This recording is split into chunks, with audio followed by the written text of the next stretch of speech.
So when I was shooting The Lies We Tell Ourselves at the Cannes Film Festival in France, we got a use of a yacht for a couple of hours, but there was also another crew there doing like a big commercial shoot for, I think it was Vogue, one of those high-end fashion magazines, and they had this gigantic pink flamingo, and they were just gonna go on like a half an hour lunch, and I was like, I'm sorry, can we use your flamingo? And they said, yeah, go for it.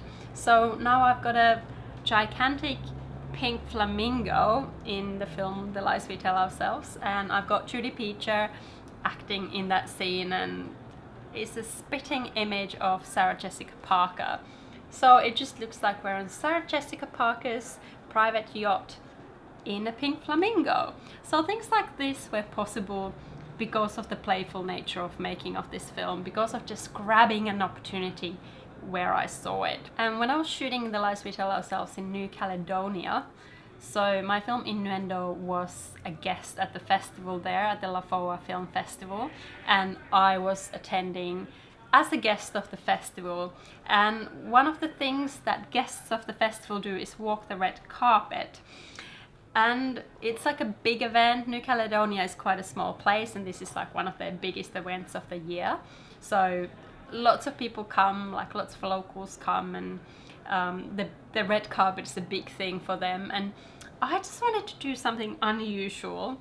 I wanted to fall on that red carpet because I thought it would be really cool for this film to have, you know, that traditional setting of a red carpet where everyone's posy and it's all a bit stiff and, you know, conventional, but I wanted to do something different with it.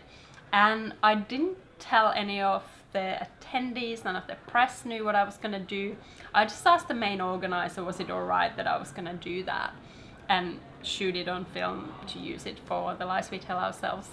And they thought about it for a while, and they said, let's just do it this way. First you walk normally, you do the posing, just so that they can get their pictures, the press can get their pictures, and then you can walk second time on the red carpet and do whatever you like.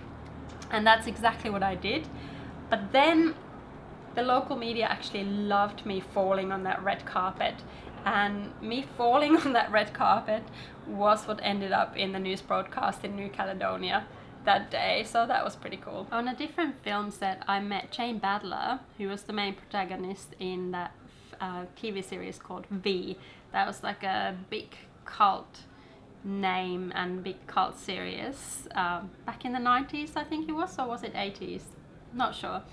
But yeah, so Jane Badler is in my film, and I'm actually shooting some scenes in her house. So she lives in Melbourne and has got this massive, majestic palace of a house in Melbourne, and yeah, I got to shoot scenes there by her poolside, and Jane is in them, and yeah, very grateful for the people that I found to be in this film with me. So when I was editing The Lies We Tell Ourselves, because it was such a solitude process of, you know, having pretty much improvised the entire film and all the content that I had for it, and then by myself editing it. When I had draft edits, I send them to people for feedback, and from that feedback I actually continued developing the film. So the following edit would be very much influenced by that feedback. And one of the really cute things that came from that was that I'm using what I call reviewer comments. So from those feedback rounds, I included what people said about what they saw on screen into the film. So it almost like it's got real-time, real-life elements added to the final film, and I find that really interesting.